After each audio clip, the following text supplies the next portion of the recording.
Martial Universe. Bab 7. Judul, Temperate Body Level keempat. Di gua yang dingin, Lindong bersantai di kolam batu, menikmati sensasi cairan menyegarkan yang meresap ke dalam tubuhnya.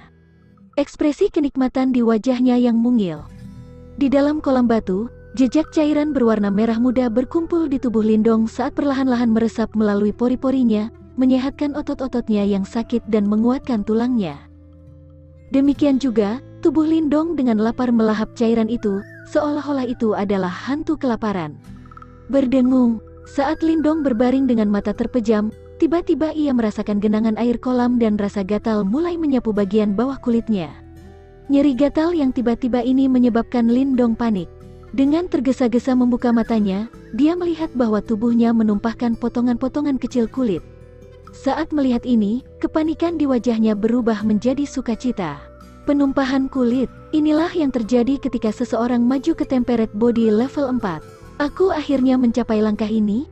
Lindong menjilat bibirnya, hatinya dipenuhi kegembiraan. Tubuh Temperate terdiri dari 9 lapisan, 3 lapisan pertama adalah perbaikan fisik sederhana. Hanya setelah maju ke Temperate Body 4 level, seseorang akhirnya bisa mendapatkan manfaat nyata dari pelatihan. Setelah menumpahkan kulit seseorang, kulit baru akan menjadi keras seperti batu atau kayu. Selain itu, kekuatan dan ketahanan seseorang akan sangat ditingkatkan, sehingga level 4 Temperate Body jauh lebih kuat jika dibandingkan dengan level 3 Temperate Body. Di bawah tatapan waspada Lindong, kulit di tubuhnya dengan cepat terkelupas. Setelah semua kulitnya terkelupas, dia mencelupkan seluruh tubuhnya ke dalam kolam batu sebelum melompat keluar. Dia perlahan-lahan merasakan kulit baru dengan telapak tangannya, menemukan itu mirip dengan menyentuh kayu atau batu halus, kecuali itu jenis ketangguhan yang lebih istimewa. Pa. Menekan kegembiraannya, Lindong segera mulai mengeksekusi pukulan penetrating. Angin mengalir dengan gerakannya, menyebabkan debu di tanah naik. Auranya jelas tak tertandingi dari sebelumnya. Dengan senyum di wajahnya, Lindong meletakkan tinjunya. Dia melirik ke kolam batu dan tertawa. Terima kasih. Saat dia tertawa, Lindong tiba-tiba teringat sesuatu. Dia mengerutkan kening saat dia menatap kolam batu. Selama 10 hari menyerap, ia merasa bahwa jumlah cairan merah muda di dalam kolam tampaknya secara bertahap menurun. Sepertinya jumlah cairan merah muda di kolam akhirnya akan habis. Lindong menggaruk kepalanya, tidak sedikit panik pada kenyataan ini. Dia mengeluarkan botol kecil dan transparan yang disembunyikan di dalam saku pakaiannya.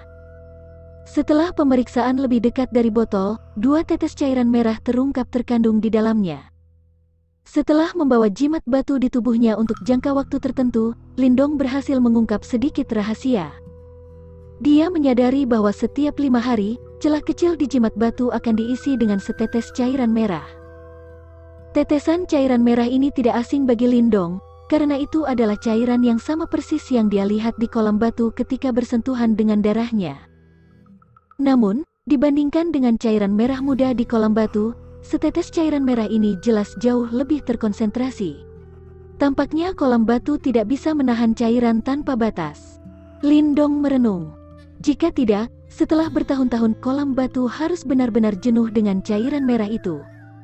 Dan seharusnya tidak menunjukkan tanda-tanda menghilang setelah ia menggunakannya selama 10 hari. Sepertinya aku akan menambah sendiri pada kunjungan berikutnya. Lindong membelai botol kecil itu, sedikit tidak mau berpisah dengannya. Cairan ini sangat langka dan berharga, butuh 5 hari sebelum dia bisa mendapatkan setetes saja. Dia juga berharap untuk menemukan kesempatan untuk diam-diam memberi makan setetes cairan ini ke Lin Xiao. Karena cairan itu memiliki efek ajaib, ia percaya bahwa itu akan sangat membantu dalam merawat luka Lin Xiao.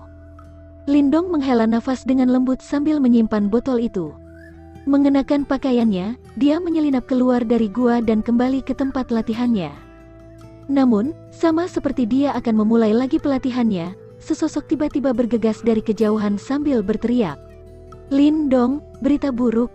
Lin Changqiang, apa yang terjadi? Dengan santai menggumamkan kata-kata itu, Lindong melirik sosok itu sebelum dia menundukkan kepalanya dan kemudian melanjutkan dengan tegas mengangkat 2 balok batu yang kokoh. Orang yang masuk terlihat seperti pemuda berusia 13 atau 14 tahun. Dia sedikit gemuk dan sosoknya bulat seperti bola. Nama anak muda itu adalah Lin Changqiang, dan dia adalah putra paman kelima Lindong. Mereka berdua berhubungan baik, meskipun Lindong tahu bahwa orang ini hanya berteman dengannya karena dia benar-benar menyukai King Tan. Meskipun demikian, Lindong masih memiliki kesan yang baik tentang Lin Changqiang. Sesuatu telah terjadi pada King Tan. Lin Changqiang mendengus saat dia berusaha untuk mengatur napas. Gedebuk, blok batu di tangan Lindong jatuh ke tanah dengan bunyi gedebuk, menyebabkan debu berserakan.